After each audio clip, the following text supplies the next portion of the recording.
A NVIDIA acaba de entrar para o hall do seleto grupo de empresas que já atingiram a marca de 2 trilhões de dólares em valor de mercado. Atualmente, esse grupo é formado apenas pela Microsoft, a Apple e pela estatal saudita do petróleo, Saudi Aramco. Além de ter furado esse marco histórico e se juntado a esse grupo especial, a empresa está sendo apontada como a grande vitoriosa na corrida global pela inteligência artificial. O mundo está de olho nela. O mercado da tecnologia que se vê cada vez mais dependente de seus produtos, os possíveis acionistas que querem surfar na onda do crescimento da empresa e, claro, os seus concorrentes que estudam formas de furar a bolha criada por ela. Hoje, nós vamos falar da NVIDIA, a empresa americana que surgiu com um foco no mercado de games e que hoje em dia é apontada como a empresa da revolução da inteligência artificial. Eu sou a Isis Franco e seja muito bem-vindo a mais um vídeo da AUVP Investimentos.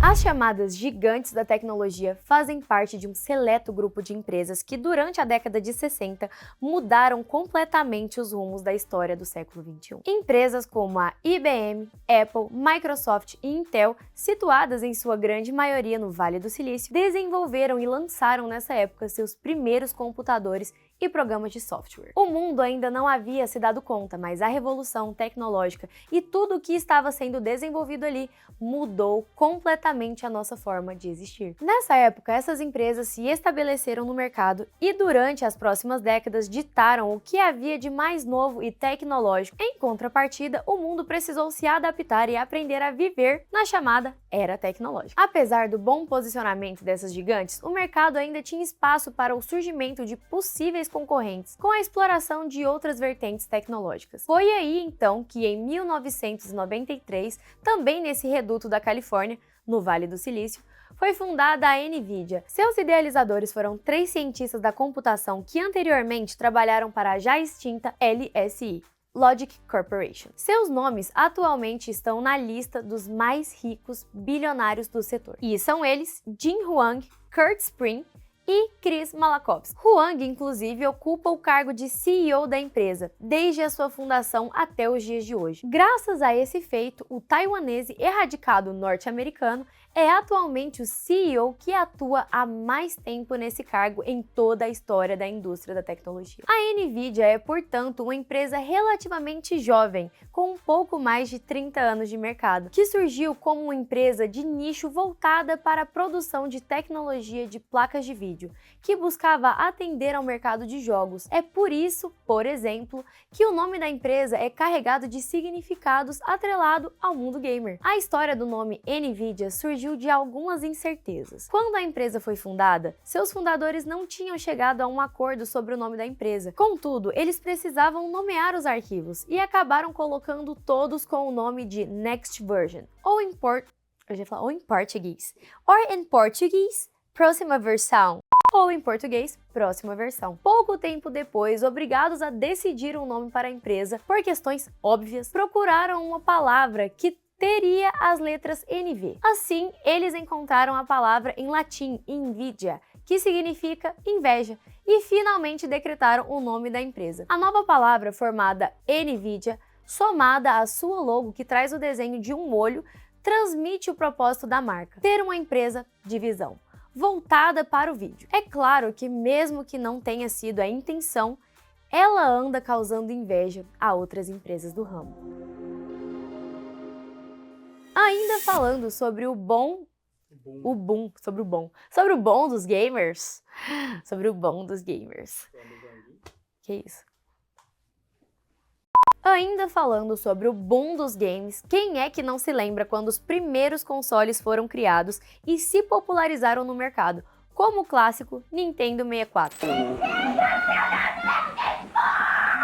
Acontece que na época esses consoles ainda não possuíam a tecnologia necessária para o aperfeiçoamento dos jogos. Isso porque, naturalmente, a cada ano que se passava, o engajado grupo de consumidores do mercado gamer vinha buscando experiências cada vez mais vívidas e realistas. E, consequentemente, para que se chegasse nesse ideal exigido pelo mercado, era preciso que as empresas do ramo desenvolvessem peças cada vez mais avançadas e de alta qualidade. Quando a empresa surgiu surgiu na década de 90, seus fundadores perceberam que o avanço da computação gráfica e dos jogos estavam migrando lentamente e que o processo, que naquela época era feito totalmente baseado na CPU, a unidade de processamento do computador, precisava ser substituído. A Nvidia foi visionária ao notar a necessidade de criar um novo componente, algo que pudesse melhorar a execução da parte gráfica. Este componente é o que atualmente chamamos de GPU, a unidade de processamento gráfico, também conhecida como placa de vídeo. A GPU permite que atividades gráficas como jogos, softwares de edição de vídeo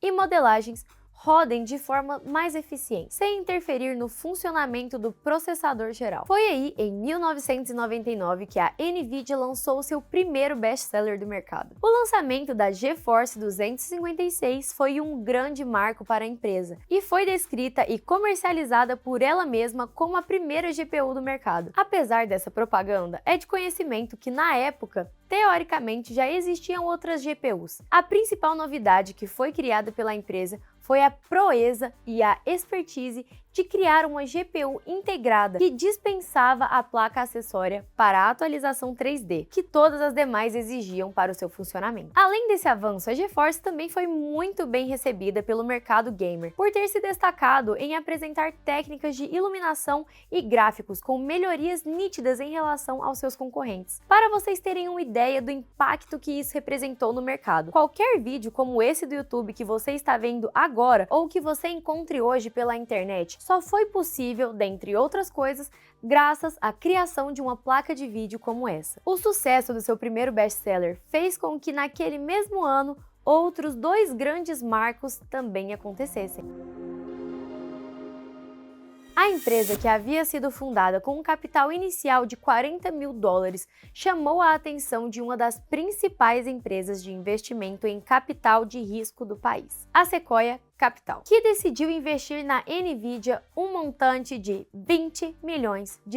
O cenário estava montado e favorável, e após receber esse grande investimento, a Nvidia encontrou o terreno preparado para poder abrir uma oferta pública ao mercado. Devido à circunstância em que se encontrava, já sendo detentora de um grande capital de investimento, a empresa não abriu um IPO tradicional, visto que já era uma empresa pública naquele momento. Foi então através de um follow-on offering, também conhecido como oferta subsequente, que ela passou a oferecer suas ações ao público sob o ticker NVDA, na Bolsa de Valores Nasdaq. Para quem ainda não tem familiaridade, a Nasdaq nada mais é do que a Bolsa de Valores americana, que lista ações de empresas de tecnologia, telecomunicações e varejo. É a segunda maior bolsa de valores dos Estados Unidos, ficando atrás apenas da já conhecida Bolsa de Valores de Nova York, a NYSE. Bom, e como a Nvidia passou de uma empresa voltada para o nicho gamer a uma empresa apontada como uma promessa da revolução da inteligência artificial? O que podemos dizer é que esse restart aconteceu por dois fatores: uma jogada estratégica do seu CEO, Jin Huang, e claro, como tudo na vida, também graças a um pouco de sorte. Mas para ser mais específica, em 2006 a empresa criou a sua própria arquitetura computacional, batizada de CUDA, a sigla para Arquitetura Unificada de Dispositivos de Computação. Na época, Huang notou que as GPUs produzidas pela marca tinham o potencial de servir de suporte para diferentes outras atividades, para além dos gráficos de jogos. Ao criar a CUDA, essa arquitetura exclusiva da empresa, ele também financiou para que essa linguagem computacional fosse ensinada em mais de 200 instituições de ensino. E para além disso, a CUDA permitia pela primeira vez que os desenvolvedores pudessem programar diretamente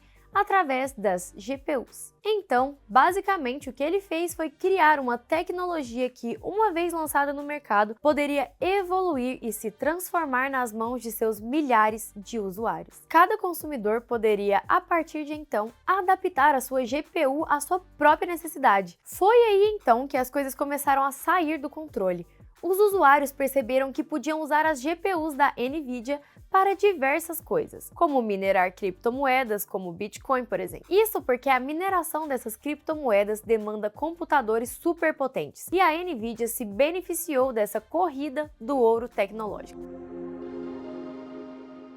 Dessa forma, a companhia exibiu resultados impressionantes nunca vistos antes, como receitas que ultrapassaram os 2,5 bilhões de dólares, o que representou um aumento de mais de 30% no lucro. Na época, a procura por esses produtos foi tamanha que a empresa não conseguia produzir toda a demanda que era esperada, o que fez com que o preço das GPUs aumentassem consideravelmente. Em alguns casos, o preço dos produtos da Nvidia chegaram a custar 10 vezes mais do que o seu preço original. Essa alta demanda e aumento dos preços, inclusive, fizeram com que o público gamer se sentisse deixado de lado, uma vez que os novos valores praticados até podiam estar dentro do orçamento dos mineradores de cripto, mas definitivamente não estavam mais dentro do orçamento do público que buscava nas GPUs uma opção de lazer. Nessa época, para vocês terem uma ideia, as GPUs convencionais chegaram a custar 2.000 dólares.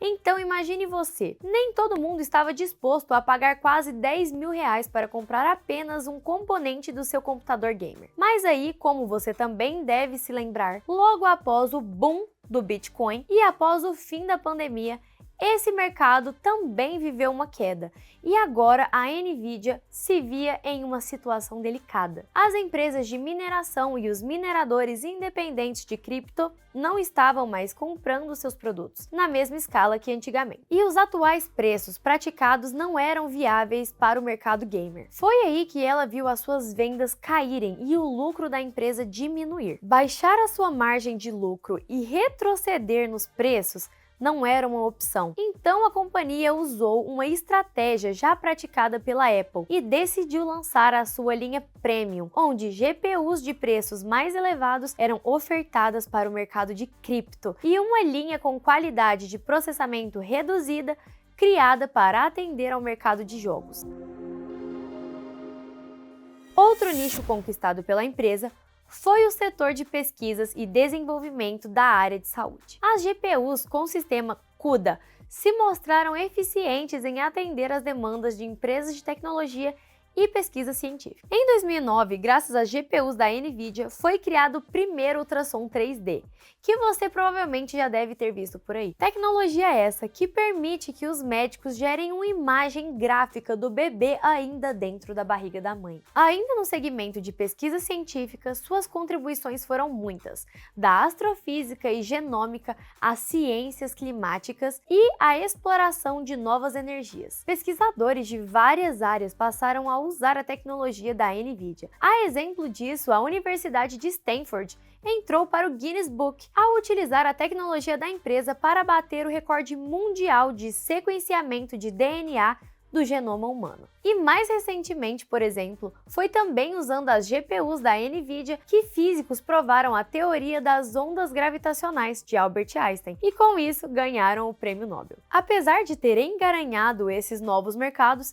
nenhum foi tão significativo quanto a conquista do mercado de tecnologias voltado à AI. Na prática, o que aconteceu foi que, a partir de 2015, a Nvidia passou a investir em Deep Learning, através do lançamento do Tegra X1, um super chip móvel de 256 núcleos para aplicativos de Deep Learning e visão computacional. Outro produto que mudou os rumos da empresa foi o lançamento do Jetson TX1, peça fundamental para a criação de máquinas inteligentes e autônomas. Foi aí que empresas como a OpenAI, Tesla, Google e Meta foram obrigadas a se tornarem clientes da Nvidia, pois ela ainda é a única no mercado capaz de ofertar essa tecnologia. Para vocês terem uma ideia, o ChatGPT foi treinado usando as GPUs da empresa. Mais precisamente, o modelo H100, que custa em média 15 mil dólares a unidade. Acontece que para o desenvolvimento do ChatGPT foram necessárias 10 mil GPUs dessa categoria, ou seja, a OpenAI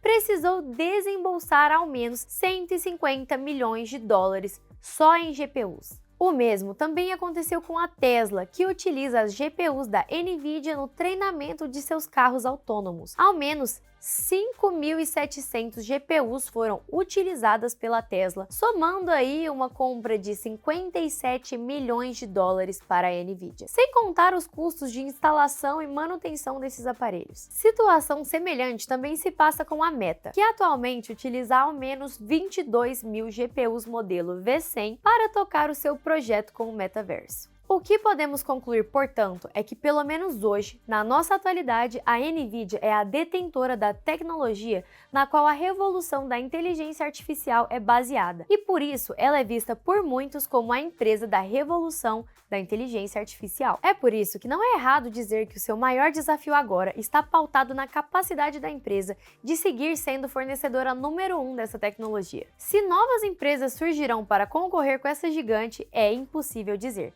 Mas sem dúvidas é sobre esse enigma e premissa que está pautado o futuro da NVIDIA. Agora você deve estar se perguntando: é possível investir na NVIDIA aqui do Brasil? E a resposta é sim.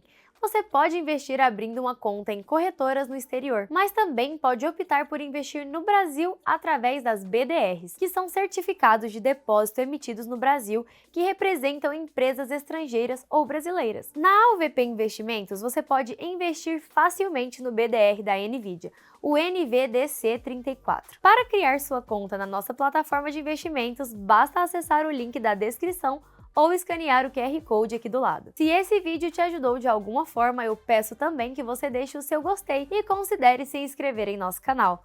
Hoje eu fico por aqui e até a próxima. Acabou, acabou.